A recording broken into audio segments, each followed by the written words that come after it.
Московской кумыкской организации 5 лет.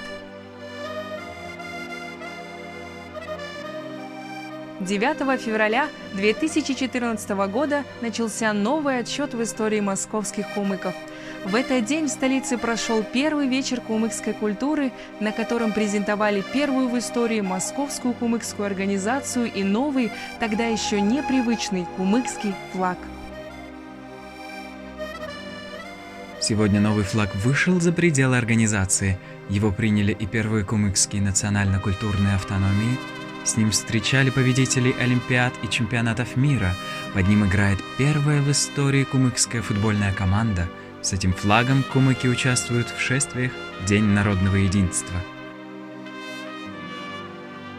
Организация с тех пор прошла ребрендинг, поменяв название с ÖSDEN на Кумуклар. Изменилась ее функция.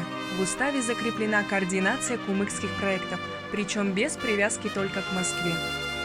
Это стало реакцией на взрывное увеличение кумыкской активности, которую во многом спровоцировали именно московские активисты.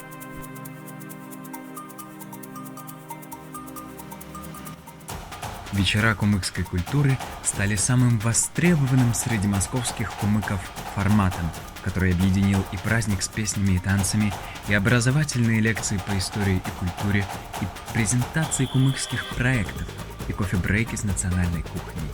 Очень популярны фестивали Берликтой. Кумыки проводят их вместе с культурно близкими карачаево-балкарцами, нагайцами и крымскими татарами.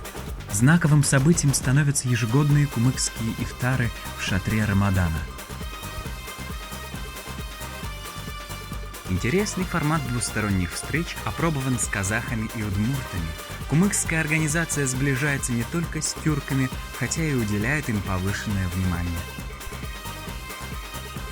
За пределами Москвы прошли Большой вечер кумыкской культуры в Махачкале, научная конференция в Грозном. Активисты ежегодно ездят за рубеж на форуме Федералистского союза европейских национальных меньшинств. Около 10 абитуриентов при поддержке организации поступили в ведущие турецкие вузы.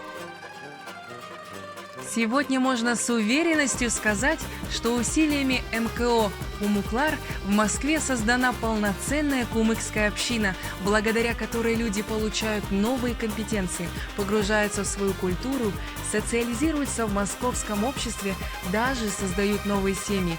Таких браков внутри общины уже 5.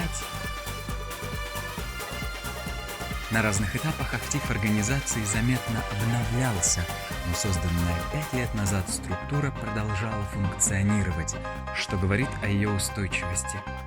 Сегодня сложилась ситуация, когда в организацию с одной стороны влились новые люди, кто-то даже со своими проектами, с другой стороны вернулись многие из тех, кто был в ней в разные годы. Фактически сейчас в организации объединились все ее поколения. Это придало организации новый импульс, вдохнуло в нее новую жизнь.